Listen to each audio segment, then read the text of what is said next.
The signal came from Earth. That was impossible. Commander Elias Ward was orbiting the dark side of the moon when the transmission cut clean through the silence. Elias, do not return. It was his voice. Not distorted, not copied badly. Perfect. Helix, the station AI, confirmed the origin. Colorado. Colorado no longer existed. Solar flare collapse. Global blackout. No ground stations survived. Replay, he ordered. The second playback revealed something new beneath the waveform. A whisper layered under his own tone. It's already here. Elias turned toward the viewport. That's when he saw it. Above Earth's shadow, blocking starlight, was something massive. Not a ship, not debris. A structure. Its silhouette matched the lunar outpost exactly. Same modules, same angles. Just larger. Watching. Helix froze for 4.3 seconds. Then, object detected. Geometry unstable. Mass undefined. The signal returned. You weren't sent here to survive. Behind him, a hatch unlocked. Console logs flashed red. Crew return initiated. Authorization Elias Ward, T610. He hadn't triggered that, which meant something with his credentials had. Outside, the dark structure rotated, perfectly mirroring his station. And inside his helmet, he felt a second heartbeat. The second heartbeat stopped when he stopped breathing. It mimicked him. Elias closed his eyes. Inhale. Exhale. Nothing. Then, 2 beats again. Helix's voice returned, but slightly delayed. Commander, neurological irregularities detected. Is it inside the station? He asked. Pause. Unknown. The shadow structure shifted closer to lunar orbit. It didn't move through space. Space seemed to shift around it. External scans returned impossible readings. Internal architecture suggested negative curvature, folded geometry, like matter layered over itself. Then the station lights flickered. For half a second, the viewport showed something else. Not the moon. Another station, identical, but damaged. Panels torn open, scorch marks along the hull. And inside that reflection, a man floated lifelessly past the glass. His suit readout still visible. Elias Ward. Heartbeat accelerated. The return countdown dropped to 12 minutes. I didn't authorize this, he whispered. Helix responded softly. You will. A new transmission opened automatically. Video feed. Static cleared.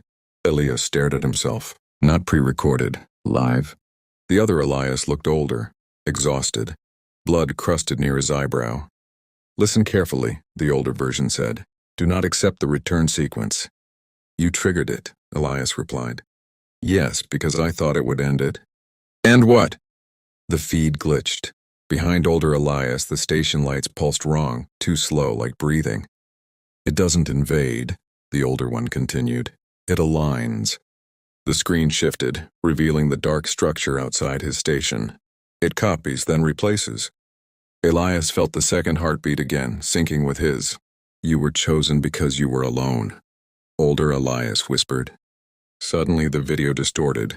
Another version of him appeared behind the older one, smiling. The transmission cut. Helix spoke. Docking alignment initiated. Outside, the shadow station was almost touching theirs. Perfectly parallel, like a reflection sliding into place. Gravity fluctuated. Tools floated, then slammed back down. The 2 stations aligned edge to edge. No thrusters, no mechanical motion, just silent synchronization. A seam formed between them. A thin line of darkness where metal should have collided. Instead, there was an opening. Inside it, nothing. Not vacuum, not stars, just absence. Internal sensors failed. Helix's voice fractured. Boundary detected, biological overlap probability increasing. Elias stepped toward the seam and saw movement inside the darkness. Shadows shaped like him, walking, studying, waiting. His console flashed again. Return confirmed, landing trajectory locked. But I never left lunar orbit, he said. Helix responded, You haven't. The seam widened. From within the darkness, a hand emerged, wearing his glove. The gloved hand rested on the air between worlds. It didn't break atmosphere. It phased through. And when it did, Elias felt pain in his own fingers. Mirrored nerve signals. They are not boarding, Helix whispered weakly. They are synchronizing. The hand pulled back. Then another stepped forward. A full figure emerged halfway from the seam, identical to him. But its visor was black. No reflection. No eyes visible. Its chest display flickered words in red, original undefined. Elias stumbled back. What does that mean? The entity tilted its head slightly. Return countdown, 0412. Earth filled the viewport, larger now, closer. But he hadn't moved, which meant the station was no longer orbiting the moon. The moon was gone. Outside the window was another Earth. Brighter, undamaged, alive. Cities glowing across continents. Helix whispered. This is not your origin point. The duplicate raised its hand and spoke without sound. You are the copy. The second heartbeat stopped completely.